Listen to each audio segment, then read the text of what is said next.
Oi, Olá, tudo bem? Arthur, tudo bem? Tudo jóia, Olha, Yasmin, graças a Deus. muito bom te receber aqui. Nós fizemos um convite com muito carinho e ficamos muito felizes pela resposta positiva de poder falar para a gente sobre o jovem espírita na fase universitária. Bom, eu vou te apresentar para quem está assistindo aqui. O Arthur, ele é natural de Patrocínio e atualmente reside em São Carlos, em São Paulo. Ele se vincula à Associação Espírita Obreiros do Bem, é um expositor espírita e é um dos fundadores e coordenadores do Núcleo de Estudo e Pesquisa do Evangelho Paulo de Tarso. Então, com certeza vai ter muita coisa para falar para a gente, né? Muito aprendizado. Sobre o assunto, muito me alegra, assim, porque eu sou uma jovem em fase universitária, ter um espaço aqui na internet para falar de um assunto que, assim, por causa da quantidade de jovens todos os anos ingressando nas faculdades, é um assunto que vem sendo muito falado, né? Então, para começar, eu queria saber, brevemente, como foi sua trajetória no Espiritismo. Bem, sobre o espiritismo, né, a gente cresceu aí pertinho de Patos de Minas, não sei se você está em Patos, né, mas aí em Eu sou Patrocínio. daqui. Ah, Uhum. sim. Então, eu sou natural de Patrocínio, cresci lá na Casa do Caminho, minha mãe se tornou espírita quando eu estava para nascer, então, de certo modo, eu já nasci num berço espírita. E minha mãe me levou à evangelização infantil, embora com desafios, porque eu muitas vezes não queria ir, fugia da salinha, dava trabalho na salinha, né, de evangelização, mas graças a Deus minha mãe perseverou, teve essa firmeza ali de me levar enquanto criança, né, a gente não tem discernimento, a gente não consegue ter todo o alcance da importância disso depois, então minha mãe me levou durante todo o período da evangelização infantil, e até ali o início da mocidade, por volta dos 13, 14 anos, quando ela então falou, olha, agora você tem um pouco mais de autonomia para decidir se você quer seguir frequentando ou não. E foi então que eu acabei me afastando do espiritismo nesse período, assim, e fiquei afastado por muitos anos. Durante todo o período da minha graduação, inclusive, eu estava distante do espiritismo. Me afastei, eu sempre menciono isso, né, quando a gente fala sobre essa trajetória, afastei não no sentido de negar, assim, de duvidar. Né? Sempre me pareceu a visão mais natural da vida, assim, do mundo, do universo. Só que distraído pelas coisas da vida, pelas coisas do mundo, aquele momento, como todos sabemos, momento da adolescência, é um momento de revisitar as experiências do pretérito, as tendências do pretérito. Então, por volta ali dos 13, 14 anos, eu me distanciei do espiritismo e assim fiquei por muito tempo sem ler, sem frequentar. Quando eu vim para São Carlos em 2008 fazer a graduação, eu, durante o período da graduação que estive, foram uns 5 anos, né? Depois eu voltei para cá para seguir no mestrado e no doutorado, mas durante esses 5 anos da graduação não frequentei nenhuma casa espírita aqui em São Carlos. Então eu estava realmente distanciado. E foi no último ano da graduação, quando você chega em momentos ali de definições importantes, né? Vai iniciar propriamente a vida profissional, tem muitas questões e tal. E eu estava no último ano fazendo estágio, eu dividia meu tempo entre aqui em São Carlos, onde ainda via uma vez por semana, onde tinha uma disciplina, e a cidade onde eu estava morando, Pompeia, no interior de São Paulo, onde eu fazia estágio. E esse foi um período muito marcante para mim, assim, foi um período em que eu comecei a sentir um vazio muito profundo, uma falta realmente muito profunda de algo que eu não sabia explicar ao certo, as coisas no mundo pareciam encaminhar-se bem, vida profissional e tudo mais, mas alguma coisa faltava, realmente. E eu fui percebendo que o que faltava era essa conexão com a espiritualidade, com o transcendente, com um sentido e um propósito maior para a vida. E foi então que eu comecei a me reaproximar do espiritismo. Isso foi em 2012, lá em Pompeia mesmo. Frequentei uma casa espírita pequenininha lá, que me acolheu com tanto carinho. Até hoje tenho uma profunda gratidão por eles. E posso dizer que me tornei espírita de fato aí, porque aí eu voltei ao espiritismo, e para mim foi como reencontrar um oásis no deserto, porque eu falei, nossa, foi aquele encaixe, né? Eu encontrei o que estava faltando, esse senso de propósito, de porquê, porque a vida parecia não fazer sentido sem isso. E aí a literatura espírita, né? Eu mergulhei nesse período. Minha mãe me deu dois livros que me marcaram profundamente, Paulo Estevam e Depois da Morte, Leon Denis. E eu fiquei realmente muito fascinado com isso. Leon Denis me cativou de maneira profunda, busquei tudo que pude encontrar dele. Emmanuel, não preciso nem falar dos romances de Emmanuel e esse contato com o Evangelho que sempre me marcou muito também. Então, nesse período aí, entre o final da graduação e o início do mestrado, eu voltei para São Carlos em meados de 2013 para fazer o mestrado. Eu fiquei 6 meses na minha terra natal, Patrocínio. Foram 6 meses de um mergulho muito profundo no Espiritismo. Posso dizer que eu li quase tudo que encontrei, Leon Denis, Allan Kardec, Emmanuel, etc. Foi uma espécie, né, guardadas as devidas proporções, de caminho de Damasco para mim, e ali eu pude me encontrar realmente na doutrina espírita, aderir realmente ao Espiritismo, no sentido de estudar, de participar, de me encontrar dentro dessa proposta. E desde então a gente vem desenvolvendo trabalho, né? Aí quando eu voltei para o mestrado aqui em São Carlos, aí eu já me integrei ao movimento espírita aqui, busquei uma casa, um trabalho.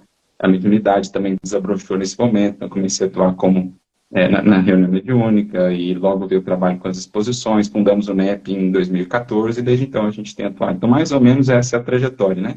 Tive lá no berço, tive lá esse fundamento inicial, me afastei por um bom tempo, mas graças a Deus tinha essa referência de onde buscar depois. Quando veio o vazio, quando veio a demanda, pude encontrar esse oásis, e desde então a gente tem buscado atuar aí dentro de nossas possibilidades no Espiritismo. É sempre bom relembrar a história, né?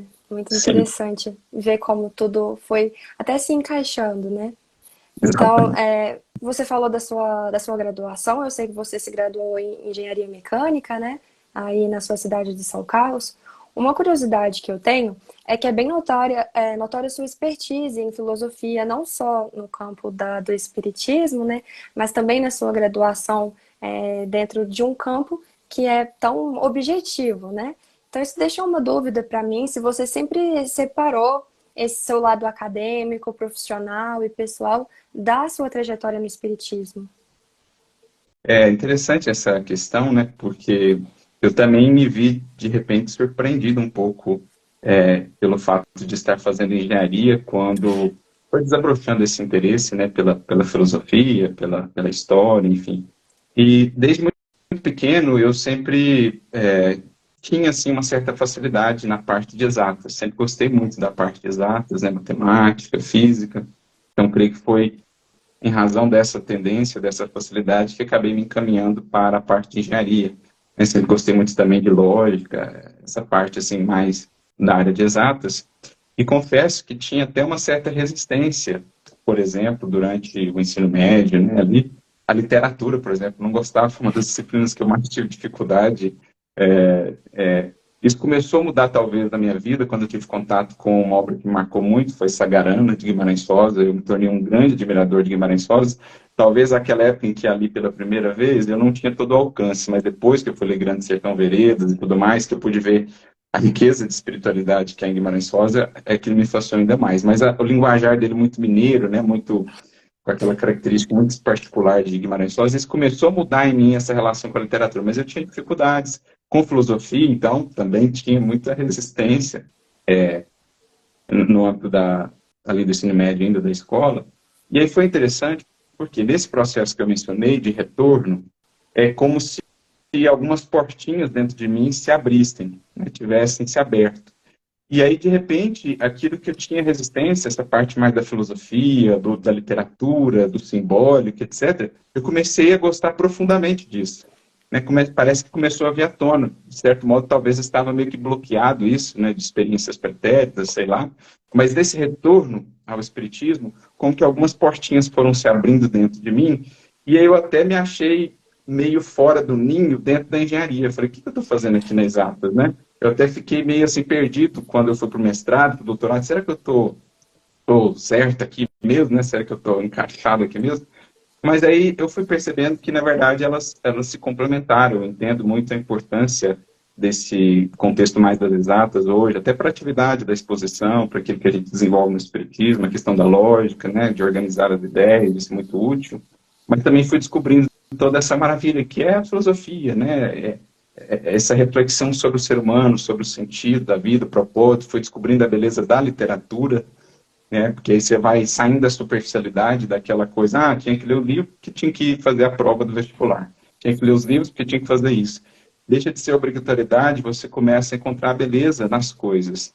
E aí, na verdade, hoje você vai descobrir, na verdade, beleza em cada área, né? Em cada contexto. A biologia, eu quase larguei o curso de engenharia no meio para fazer biologia, uma outra área ainda. Então, no segundo ano de engenharia, eu quase larguei para fazer biologia na UFO, lá em Uberlândia, mas acabei seguindo na engenharia. Então, assim, eu acho que foi complementando algumas portinhas, algumas travas internas foram se abrindo, e a gente vai, na verdade, quando vai despertando para o transcendente, percebendo que Deus se manifesta em todas essas áreas, né? Em todas essas frentes, tudo se conecta na magnitude da sua criação. A gente vai conseguindo perceber o belo, a finalidade, o útil, o porquê dessas coisas. Então, eu fui conseguindo encaixar isso e lidar muito bem com essa formação mais no âmbito de datas, mas agora também com esse gosto, com esse anseio de estudar, de descobrir no âmbito aí da filosofia, das ciências humanas, mesmo da biologia também. E o espiritismo, de certo modo, ele vai conectando tudo também, né? Quando a gente vê a doutrina espírita como essa doutrina que ela na verdade, ela vai nos mostrando quais são os hífens, quais são os elementos de conexão entre áreas aparentemente muito diversas. Na verdade, o espiritismo, a ciência do espírito, vai mostrando que tudo isso está interligado. Tudo permeia a lei divina, a criação divina em sua infinita sabedoria. Então, foi mais ou menos esse processo que eu fui vivendo do mestrado em diante e despertando por outro aspecto, né? Você mencionou essa questão de separar a vida acadêmica da vida profissional, da vida pessoal.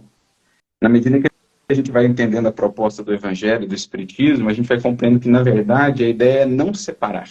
É entender que o Espiritismo ele tem que permear a nossa vida como um todo. Não dá para ser espírita no centro espírita e não querer ser na faculdade. Não dá para ser espírita no centro espírita e não querer ser no lar. Então, eu tenho que entender que o Espiritismo, enquanto modo de vida, enquanto propósito existencial, ele tem que me conduzir em tudo que eu fizer na minha vida. Claro que não é me tornar aquela pessoa até chata ou incômoda de só ficar falando disso com todo mundo em todo lugar, não é essa a ideia, mas é refletir em todo lugar uma vida coerente com os princípios que a gente abraçou. Poxa, eu sou um espírito imortal, a vida é muito mais do que correr atrás de profissão, correr atrás de recursos materiais, sexualidade ou alimentação, a vida é muito mais do que isso. Então eu preciso viver, seja na faculdade, seja no lar, seja na rua, de maneira coerente com isso. Ou seja, aplicando aquilo que a gente vai aprendendo com Jesus. Humildade, fraternidade, correção, honestidade, né, gentileza, enfim.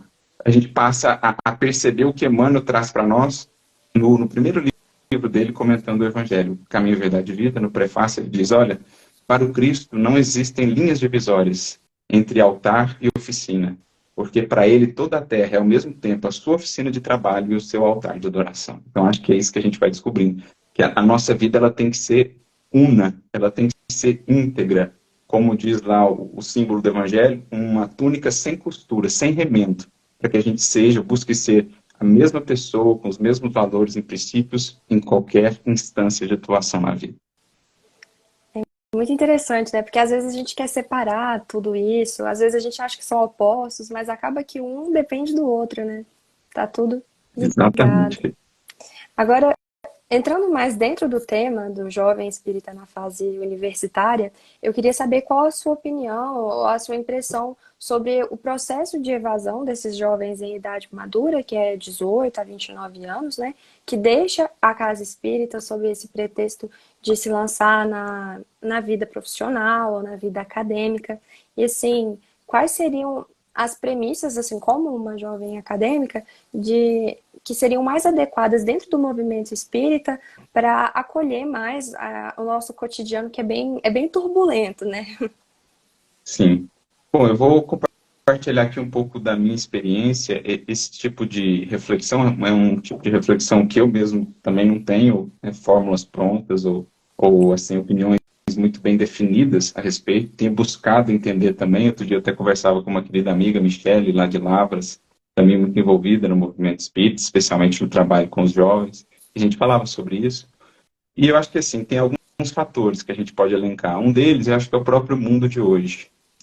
É um mundo muito marcado por muitas distrações, né, por muitos chamamentos, por muitas coisas. Se a gente recua 50 anos no tempo, a vida do jovem era muito diferente da vida do jovem de hoje, que já nasce imerso na rede social, nesse mundo tecnológico, nesse mundo digital, com tanta informação, com tanta distração, com tanta notificação no celular, com tanta mensagem, com tanta coisa, jogos e, enfim, N coisas. Então, eu acho que tem um aspecto que é o próprio mundo que a gente tem vivido, que é um mundo desafiador, é um mundo que ele vai colocar muito acessível para os espíritos que reencarnam o acesso a antigas tendências, por exemplo. Hoje, com um clique, se acessa coisas não edificantes na internet que podem representar ali desvios profundos, ou muito facilmente se acessa elementos, né, que vão alimentar ali determinados vícios que você talvez traz de outras existências.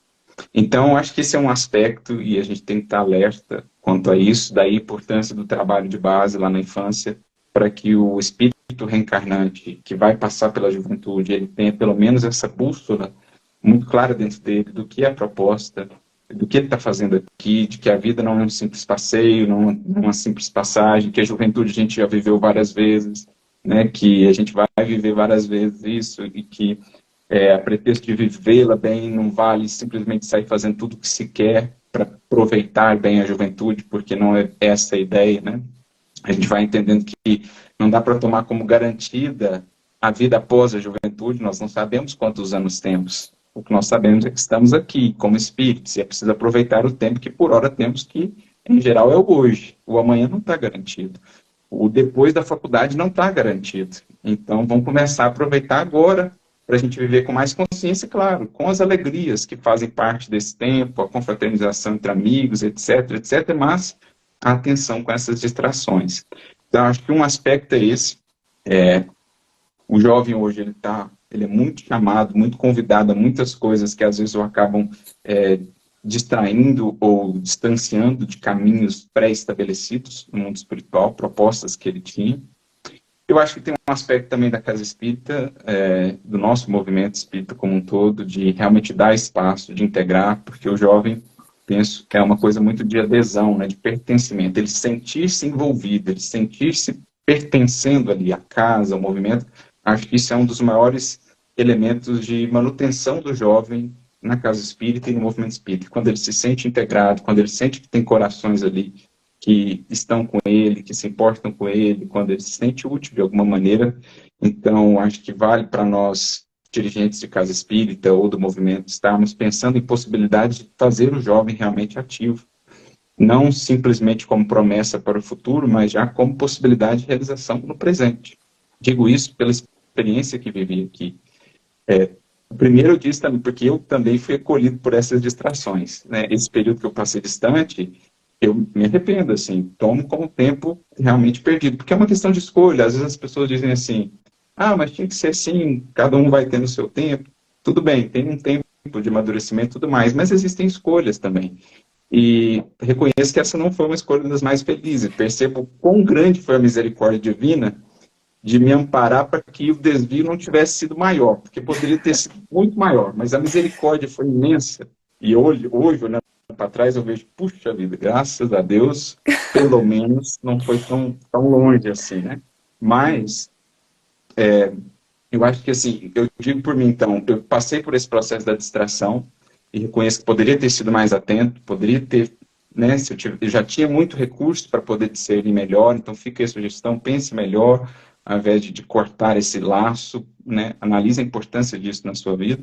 Mas eu digo também com relação a essa questão do envolvimento do jovem no movimento, porque eu tive isso aqui em São Carlos, na casa que eu comecei a frequentar aqui quando eu retornei para o Espiritismo, o Obreiros do Bem.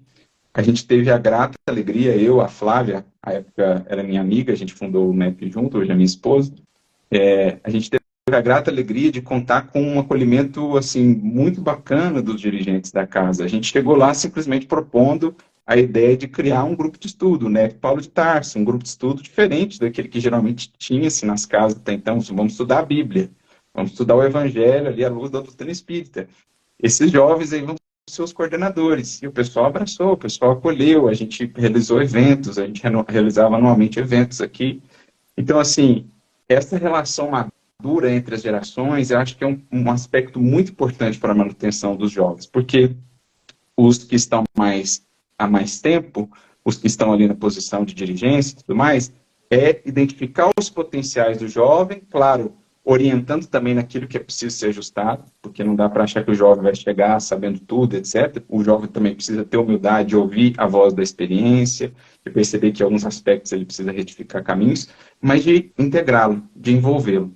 Então, acho que seriam assim dois elementos primeiros que a gente poderia elencar para essa dificuldade de manutenção. Um, o mundo que a gente está vivendo, que impõe muitos desafios. Nós estamos vivendo dilemas enquanto humanidade muito significativos, porque nós estamos no clímax da transição, nós estamos num momento realmente de muita turbulência, como você disse, de muita agitação.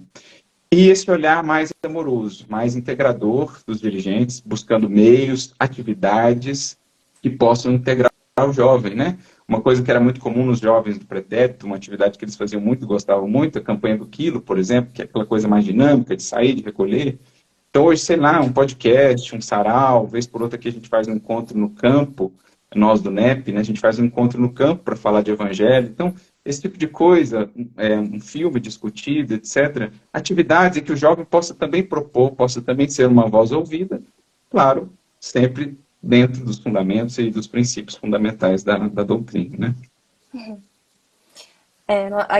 A gente jovem, né, tem que tomar muito cuidado para não deslumbrar, porque eu acredito Exato. que o maior erro do desvio, o maior ponto do desvio é deslumbrar com o mundo universitário, né, e tudo que ele tem para oferecer, que às vezes nem sempre é bom, né? Nem sempre a gente tá Exatamente. oferecendo o que é certo. Isso é muito importante, realmente, a gente ter esse cuidado.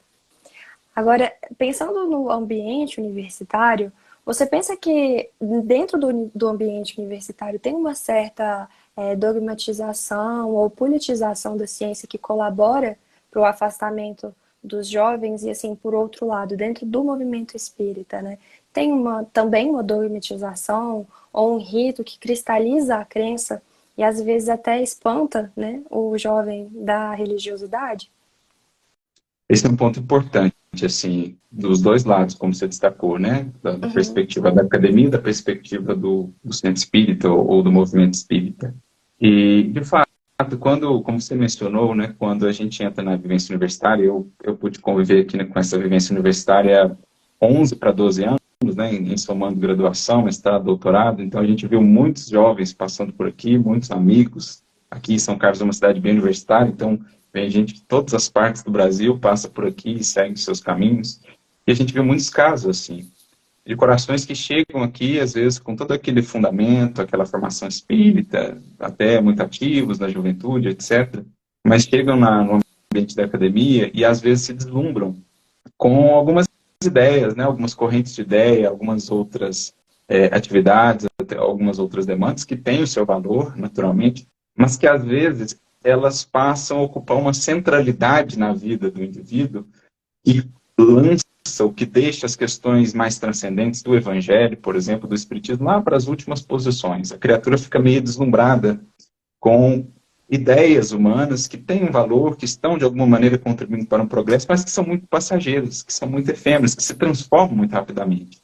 Ao passo que aquilo que Jesus nos trouxe, o Espiritismo nos traz, é imortal, digamos assim. É algo que, ao tempo que Jesus nos trouxe, era a plena expressão da verdade, e em nossos tempos ainda segue sendo e seguirá sendo a plena expressão da verdade. E a gente vai vendo que a filosofia do mundo, a ciência do mundo, elas estão constantemente atualizando os seus paradigmas, as suas conclusões, os seus alcances. De um século para o outro, a visão filosófica do mundo muda muito, assim, pelo menos na generalidade. Os alcances da ciência também mudam muito. Agora, o que Jesus nos trouxe é o mesmo há 2000 anos e segue sendo o mesmo, porque é algo já, assim, eterno, né? É algo que não há de passar. Então a gente percebe muitos corações que se deixam, às vezes, deslumbrar muito por essas ideias, acabam abraçando-as assim com muito afinco, o que não seria um problema se a gente conseguir conciliar bem as coisas, né? Porque às vezes é a vocação do indivíduo também, mas às vezes acabam deixando de lado ou deixando de maneira, lidando de maneira mais relapsa com essas questões fundamentais do espírito, com essas demandas primordiais, né, da renovação do ser. Então a gente viu muitos corações que às vezes é como uma chamazinha que não vai sendo alimentada e ela vai ficando fraquinha, fraquinha, fraquinha, às vezes chega até a apagar. A gente viu corações que começaram muito ativos aqui e que depois nem mais espíritas se diziam, nem mesmo religiosos, porque acabaram se deixando envolver um pouco por essas ideias, né, assim. Então, acho que esse é um cuidado que a gente tem que ter, perceber que nada no mundo, com todo respeito a todas as ideias, a todos os pensadores, a tudo que a gente possa fazer no mundo, nada chega perto da grandeza do que nós temos no Evangelho, da grandeza daquilo que nos é revelado pela ciência espírita. Isto é, leis, né, que regem a nossa vida, que não são do Espiritismo, são leis naturais que o Espiritismo nos revela. Então, não deixar que outras coisas mais passageiras tomem um lugar que deve ser um lugar especial no nosso coração para esse tipo de atuação. Por outro lado, a gente tem que pensar também como espíritas, tem que ter o cuidado da gente não adotar a postura dogmática, né, de cristalizar alguns modos operandi, algumas coisas assim de funcionamento do movimento espírita, deixando de nos abrir assim a novas contribuições que vão chegando às demandas do mundo. Então, as descobertas da ciência podem ser debatidas, podem ser analisadas à luz do espiritismo, né, que sempre tem muito a contribuir, porque a ciência ela alcança os horizontes estreitos da matéria. Por mais respeito que tenhamos pela ciência, pela filosofia, geralmente os seus horizontes são mais estreitos que os horizontes que a realidade espiritual nos traz. Mas também adotar uma postura assim de resistência a tudo que venha de lá, de não debater, de não olhar, de não estar aberto a conversar sobre esses assuntos, de tornar o centro espírita só aquela rotina muito engessada, sem possibilidade de um dia, por exemplo, fazer um bate-papo, um podcast, alguma coisa sobre uma descoberta nova, ver como é que a gente pode analisar isso à luz do espiritismo, porque geralmente, muitas das vezes, aquilo que a ciência acha que é a descoberta das descobertas, a gente percebe que ainda é mais uma frestinha que ela alcançou em relação às coisas divinas. Então, debater isso no centro espírita, deixar o jovem trazer isso para ser analisado à luz do espiritismo, são coisas muito ricas. Então, ter o cuidado para também não insular o espiritismo do que está acontecendo ao redor do mundo, do que está acontecendo em termos de transformações do mundo, mas também, a pretexto de analisar essas coisas do mundo, não abrir mão do espiritismo, né? Analisar isso à luz do espiritismo, porque às vezes essas ideias do mundo entram na casa espírita, no movimento espírita, e passam a ser mais importantes do que o próprio espiritismo. Então a gente tem que ter esse cuidado. Por isso Kardec é tão grandioso, porque o bom senso é sempre a melhor medida. É sempre bom senso, tanto na nossa atuação na academia, na relação com o espiritismo, como na nossa atuação no espiritismo em relação com a academia. Saber entender os horizontes de cada uma, a ciência material dentro dos seus pressupostos, dentro do que ela pode alcançar com seus instrumentos, com os seus recursos, mas também entender o papel da doutrina espírita, ou da ciência espírita, que é mais universal, digamos assim, com a sua finalidade de estudo, os seus pressupostos, e entender que, na verdade, elas se complementam. E é nessa complementaridade sadia, equilibrada e com bom senso que o movimento espírita e a academia, né, aqueles que transitam entre essas duas áreas, poderão aí estar sempre fazendo o seu melhor. Até porque, assim, você vai saber falar melhor do que eu, né? Mas, assim, a doutrina espírita ela abarca a ciência e a religiosidade, né? De forma equilibrada. Acho que é importante sempre lembrar disso para pensar nessa questão, né? Então, Exatamente.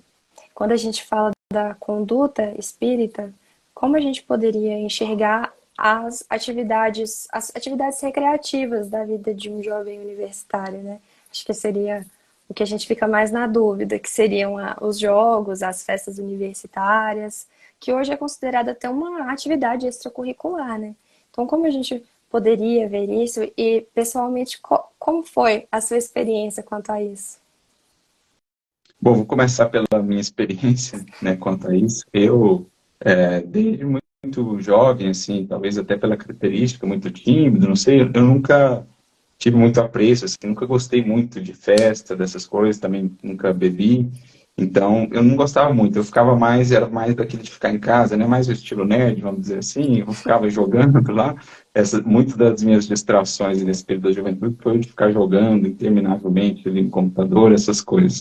Então eu não tive muita relação, assim, mesmo no ambiente universitário, com essa face, ou com esse aspecto das festas, das confraternizações, etc. A não ser confraternizações ali mais locais, mais da turma mesmo, coisas mais simples, né? Mas assim, esse aspecto a gente percebe que é um aspecto importante da gente refletir no âmbito acadêmico, enquanto jovens. Primeiro porque é um choque grande o que o jovem vive, né? Porque geralmente quando ele vem para a faculdade, para a universidade, em muitos casos ele acaba até mudando de cidade. E ele se vê, de repente, distante da família, daquele acompanhamento mais próximo da família, e ele parece que tem um choque assim de liberdade. De repente, parece que ele se vê livre para fazer coisas e antes ele não tinha essa liberdade. E isso é preciso muito cuidado, né? Muito critério, porque é um passo para a gente se exceder nesses processos. E a gente conviveu com, eu mesmo não vivi muito isso, mas a gente convivia ali com os amigos e tudo mais, né? E eu acho que a gente tem que pensar assim, há recreações e há recreações. Então, mais do que o jovem, o espírito, vou dizer o espírito, que está consciente do que ele é, do que ele está fazendo aqui, do que é a vida espiritual que nos cerca a todo momento, com o qual a gente está interagindo, quer queiramos ou não, estamos cercados de espíritos, de influências, nós temos propósitos aqui, etc, etc. O espírito que percebe isso, ele vai analisar essas experiências com, digamos, bom senso, com discernimento. Então, existem recreações e recreações. Existem aqueles momentos que ele vai estar com os amigos, né, em que, embora não partilhando ali, às vezes, de algumas posturas dos amigos, ele consegue manter-se ali equilibrado dentro dos seus princípios, dos seus valores e confraternizando com os amigos, né, dentro de um certo equilíbrio. Mas existem outras formas de recreação que aí já raiam mesmo para o desequilíbrio, para a entrega a vícios, a, assim, desajustes, desequilíbrios que podem ser prazerosos, podem ser muito legais no momento, mas que muitas vezes terão preço, né? Muitas vezes terão consequências, até mesmo em termos de influências. A gente pôde ver assim, vários jovens, por exemplo, que chegam nesse período, às vezes até com mediunidade incipiente, não estão sabendo lidar, e aí entram nesses meios, e aí vem influência espiritual, e aí as tendências, e aí vira uma confusão difícil de lidar. Então, é um convite, mais uma vez, nessa palavrinha, que eu acho que em tudo é um norte para nós do Espiritismo, bom senso, porque o Espiritismo ele não impõe nada. Ele não vai dizer assim, não, você não pode ir, você não pode frequentar, você não pode fazer isso. Pode... Ele vai dizer, olha, fazendo isso, tem consequências nisso, fazendo aquilo, tem consequências naquilo, então você dose aí até que ponto você consegue estar em um ambiente mantendo-se equilibrado e não deixando se arrastar por determinados desequilíbrios de um ambiente ou das posturas que existem ali no ambiente. Você vai dosar o quanto você consegue estar ali em um determinado local, mantendo-se dentro daqueles princípios. Como você vai entender, olha, esse local, estar ali, para mim não vai ser melhor, porque eu sinto que tenho isso, aquilo outro, essa fragilidade, essa dificuldade, então vai ser melhor eu buscar modelos mais amenos de recreação, ou de estar com os meus amigos no cinema, ou sair, né, para conversar em algum momento. Então, acho que é sempre um convite para o espírito, e aí vai depender muito da maturidade do espírito, muito do próprio entendimento do espírito, do que ele é, dessa vida que nos cerca, da vida que é muito maior do que aquilo que a gente vê, aquilo que a gente toca. Vai muito dessa maturidade de poder entender que a gente precisa estar consciente do que está agindo, das escolhas, das consequências atreladas às escolhas, das influências espirituais que marcam a nossa vida em todos os instantes, para a gente poder se portar. Não é que o Espiritismo nem o Evangelho propõem uma vida completamente desvinculada das alegrias, dos lazeres que existem no mundo, mas existem lazeres que edificam, que nos fazem realmente sentir amizade, que são momentos de alegria, de contentamento, e existem aqueles outros que prejudicam não só o nosso corpo, como também até a nossa condição espiritual. Então, acho que é uma ponderação mesmo que deve existir. Como Emmanuel diz no prefácio do livro Vida e Sexo, não proibição, não condenação, mas educação, consciência, maturidade de escolhas e de consequências. Porque, lembremos sempre, estamos passando pela juventude, mas somos espíritos. E o espírito que já está maduro na juventude, ele deve entender que a juventude no corpo não deve ser um aval para simplesmente entregar-se a todos os desequilíbrios. Deve ser antes o momento de aproveitar todo esse vigor, sim, para viver as alegrias sãs e saudáveis da vida, mas também para utilizar o tempo, que é o patrimônio mais precioso que temos desde já. Porque, mais uma vez, não dá para garantir que a gente tem os anos depois da juventude.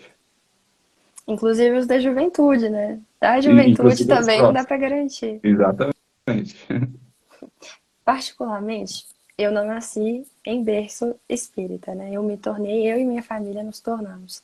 Então, assim, exatamente isso que você falou que fez a gente assim, se apaixonar pela doutrina e querer buscar cada vez mais. São conversas assim, escutar coisas tão esclarecedoras assim que me fazem, e eu acredito que fazem muitas outras pessoas continuarem buscando. Então eu te agradeço muito pelas respostas, pela presença e pela oportunidade de escutar suas experiências. A gente fica muito grato. Então, para finalizar, eu queria que você deixasse uma mensagem para nós jovens, para os jovens universitários que pretendem entrar dentro do movimento espírita, para os jovens que estão no movimento e às vezes estão se afastando, ou aqueles que estão no movimento e não pretendem se afastar. Né? Olha, aqui falando a espíritos, né, mais do que a jovens, eu acho que assim, a gente gostaria de deixar essa mensagem, não deixe de cultivar, não deixe de manter essa chama acesa, essa chama que, às vezes, com muitos esforços, né, nosso pai, nossa mãe acenderam em nós, ou, como você falou, né, a vida ela é conduzida, você falou lá no início, né, a gente vai vendo, quando olha para trás, na trajetória, a gente vai vendo como a espiritualidade vai atuando em nossa vida para nos aproximar, sabe? Dessas mensagens de espiritualidade, desse contato com a espiritualidade. Então, eu diria assim, a todos aqueles que já ouviram, que já tiveram um contato com o Evangelho, com o Espiritismo ou com outra religião que estamos acompanhando, não deixe nunca essa chama de espiritualidade se apagar em você. Cultive-a, mantenha-a acesa, porque a gente sabe que às vezes a gente passa por momentos na vida de maiores demandas que a gente não consegue dedicar-se tanto quanto gostaria a uma atividade mais presencial, à frequência, ao centro espírita, mas isso não deve ser um impeditivo para a gente seguir relacionando-nos com o que é divino, com o que é espiritual, porque chega sempre um momento na vida da gente, se já não chegou para aqueles que nos ouvem, em que a gente percebe que a vida material sem isso, ela é como um corpo sem alma. Ela é como um passar do tempo sem propósito. É como caminhar sem saber para onde se vai. Foi, de certo modo, é que digo da minha experiência, eu cheguei numa hora que parecia que não tinha mais sentido seguir. E foi encontrando essa espiritualidade que permeia a vida, que enriquece a vida, que abre horizontes, que a gente vai encontrando respostas para as nossas angústias, para as nossas dores. A gente vai encontrando resiliência para os obstáculos e para as dificuldades. Porque a vida vai nos propondo desafios, não temos dúvidas, amigos.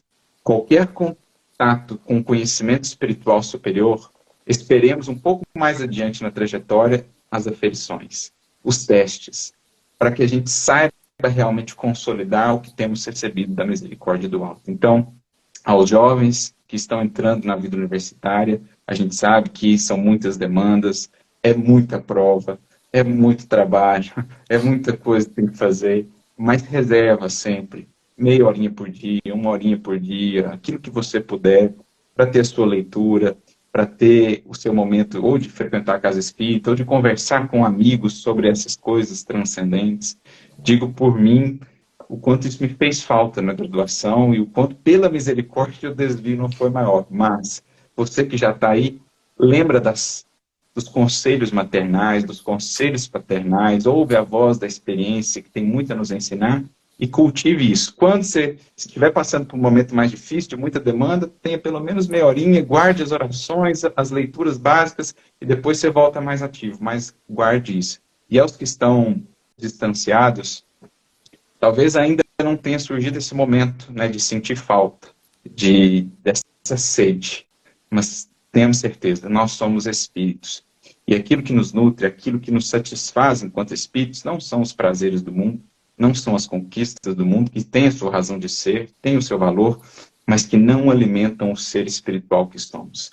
Então, antes de precisar voltar pelas dores e decepções, busque de antemão já ir se encaminhando novamente para esse rumo, para esse contato, porque isso nos isenta, isso nos previne de muitas decepções e de muitas dores. Isso nos dá discernimento para escolhas em momentos muito importantes. Então, busque se não o espiritismo, algum caminho de espiritualidade, porque você vai perceber que isso é o que de fato te nutre. O mundo, naquilo que ele nos traz de satisfação, a gente vai percebendo, passa muito rapidamente. As satisfações, os prazeres do mundo. Só as coisas do espírito dão aquela sensação de plenitude, realmente saciam uma sede, que não é uma sede da água do mundo, dos poços do mundo, como disse Jesus à mulher samaritana. Então, a todos, uma mensagem de esperança, ante esses momentos turbulentos que nós vivemos. Teremos ainda momentos muito turbulentos por viver nesse período de transição, muitas distrações, muitos cantos de sereia, muitas sombras e muitas lutas. É natural que assim seja, mas lembremos do Mestre, lembremos da promessa de amparo constante do Mestre e temos esperança e também consciência de que se aqui estamos, com o tempo que ora temos, com o corpo que nos foi dado, é para algo contribuirmos com esse mundo melhor que nós desejamos. Seja ajudando uma ONG, seja ajudando animaizinhos de rua, seja ajudando os idosos, seja como for, algo fazendo do bem e, claro, também com o compromisso de sermos melhores a cada dia. E a todos, que Jesus lhes abençoe, lhes inspire e que todos tenhamos a consciência de que a verdadeira juventude não é nem aquela do corpo, mas a do espírito, sempre ligada às coisas divinas, sempre ansioso por crescer, por ser mais útil e por servir e amar na obra de Deus. Então, muito obrigada, Arthur. Muito obrigada, realmente foi de muito esclarecimento. Vou passar a palavra para a Ju agora. Vou te pedir para desligar só para a Ju poder entrar. Muito obrigada mais uma vez. Eu que agradeço, viu? Um grande abraço para Grande todos que estiveram abraço. conosco. E Jesus conosco sempre. Até.